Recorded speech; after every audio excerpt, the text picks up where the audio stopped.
Hey guys, a couple things today. One, I had someone ask me if they're doing something like a TopStep Combine, like you're trying to get funded, whether to trade the Q futures or the SPY futures. My take on it is that for most people, especially if you're just beginning and you're not a seasoned trader, the SPY futures are better as long as the market is moving, which it is right now and has been for a while now, probably since at least since Trump took office. And the reason I say the market has to be moving, if we get into a dead spot in the summertime and the market's not moving, then SPY can become more difficult because it just doesn't move as much. And as a trader, you have to have movement, right? Volatility as a trader is good. Without it, you're dead in the water and can't make any money. So SPY is easier because it moves more smoothly and you have less chance of getting stopped out. So again, I suggest to someone new, if they ask me, I would do SPY futures first and then Q futures as you get a little more experience. With both of them, you have to have money management, just like in any other trading endeavor. It's just a little bit more difficult with Qs, which means you have to be on top of it a little bit more than with SPY when you're setting stops and taking profit, things like that. So the other thing is I wanted to show you on SPY how you can use the very first thing that I learned in trading 30 years ago now, support and resistance. If you are afraid of or don't use and don't know how to use technical indicators like the 20 or VWAP or RSI or anything else, you can still trade off of price, right? That's what most of the technical indicators are based on anyhow, is price and or volume. So you can use only price, especially when you have a market that's trading generally sideways, which we've been doing now for several weeks. I have a bias a little bit to the upside now, but in a market that's up and down intraday, which we have been a lot again over the past few weeks, in a market like this, you can trade using price and you're basically using double tops, double bottoms, oversold, overbought, reversal signals because we've been reversing again intraday over and over, reversing off the bottom and reversing off the top. It's been working both ways. So here on SPY, this was just a couple of days ago. We opened up higher. We had a quick sell down and then a quick reversal. On a reversal like this with a bottoming tail, I took this trade with a bottoming tail. And the reason it's a bottoming tail is because this candlestick formed in a 2-minute time frame and sellers tried to push the price lower, but it rebounded right within that 2-minute time frame. So you've got a quick snapback because it's again happening in a short time frame. And you've got this long tail here.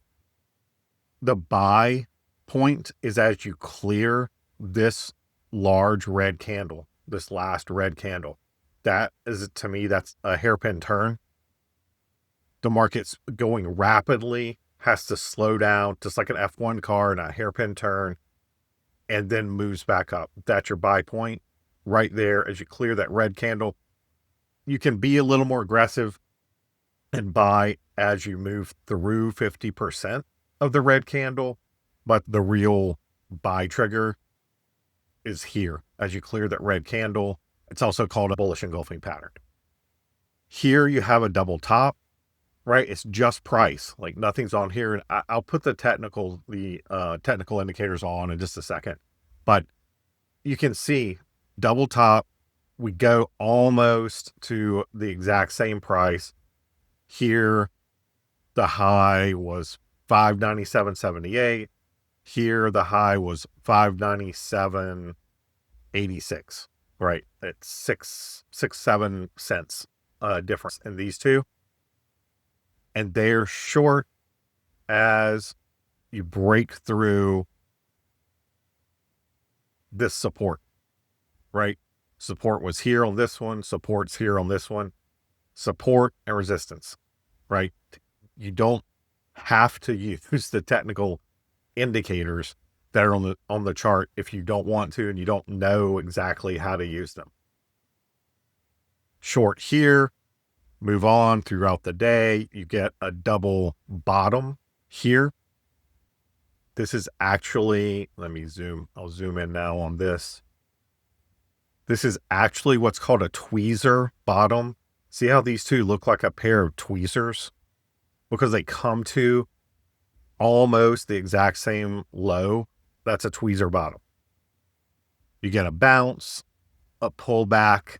We don't go as low as we did in the tweezer bottom. And now you've got a double bottom. Your buy point is as you clear this resistance. If you miss this, you have a second buy point. And this is where I do like to use the 20, as you guys know. This is your second buy point. Now you have, like, if this is a little bit aggressive, now that you're above the 20, I'm going to pull it back down. You're now above the 20, but you're still close to the 20. So a power bar that originates, it's important where it comes from, at the 20. Then you get a high base forming here. You break through this resistance that is at the top of this base. That's your buy trigger. And then you get a move higher. Again, over and over in this market, we're getting tops and bottoms, right? Throughout the day, we get another top, and look where it forms, right? Just a tiny bit above this top. So basically now you have a triple top, and you can see what happened. We rolled down from there. And I can put in now, I'll put VWAP onto this day so you can see how we traded with that. So you can see with VWAP here, the white line, 2 standard deviations away, we traded down through this standard deviation line. And like I've said before, you have to be careful, early in the day, because if the market is compressed, then your standard deviation is not going to be far away. So this standard deviation doesn't really help that much near the beginning of the day, but we get oversold with this bottoming tail. And now you have basically a standard deviation, and you can see how it matches up with price and with the bottoms here, but close to standard deviation to the upside here, back to VWAP, down to 2 standard deviations away, back to VWAP, and a continued move higher. So this can help, again, to give you an area on the chart to look for setups. But if you don't want it, if you think it's busy, if you don't understand VWAP, then just trade price action, right? Just trade support and resistance. Again, the first thing I learned, 30 years ago, support and resistance.